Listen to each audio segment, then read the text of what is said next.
Welcome to family recipes Tamil. நம்ம இன்றைக்கி பார்க்க போகிறது மசாலா உதிராமல் காலிஃப்ளவர் சில்லி மொறுன்னு எப்படி செய்கிறத பற்றி பார்க்கலாம்.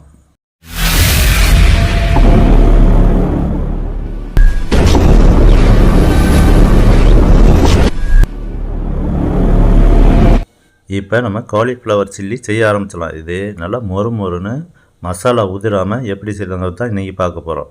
சுடுதண்ணி நல்லா காய வச்சு அதில் ஒரு ஸ்பூன் உப்பு, ஒரு 1/4 ஸ்பூன் அளவுக்கு மஞ்சள் தூள் போட்டு நல்லா தண்ணி கொதிக்கட்டும். கொதித்த உடனே நம்ம சின்னதாக கட் பண்ணி வச்சுருந்தா காலிஃப்ளவரை அதில் போட்டலாம்.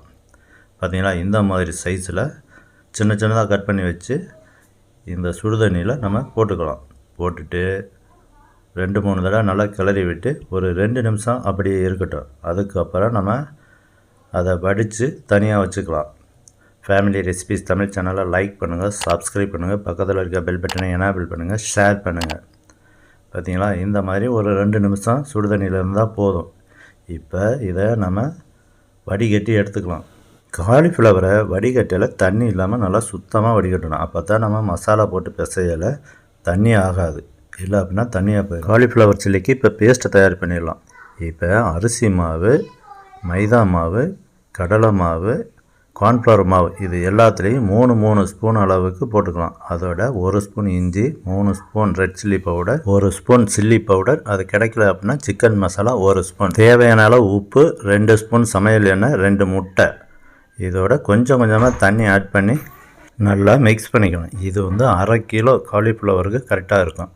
பார்த்திங்களா, இந்த மாதிரி கெட்டியாக இருக்கணும். இதை விட தண்ணியாக இருந்துச்சுன்னா நம்ம காலிஃப்ளவர் போட்டு மிக்ஸ் பண்ணால ரொம்ப தனியாக போயிடும்.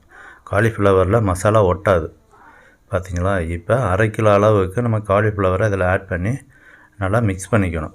மிக்ஸ் பண்ணால ரொம்ப பிசைஞ்சிடக்கூடாது. லைட்டாக ஸ்மூத்தாக மிக்ஸ் பண்ணணும். இல்லை அப்படின்னா நம்ம காலிஃப்ளவர் ஏற்கனவே கொஞ்சம் வெந்திருக்கும், அதனால் உடஞ்சிடும். பார்த்திங்களா, இந்த மாதிரி நல்லா மிக்ஸ் பண்ணி வச்சுக்கணும்.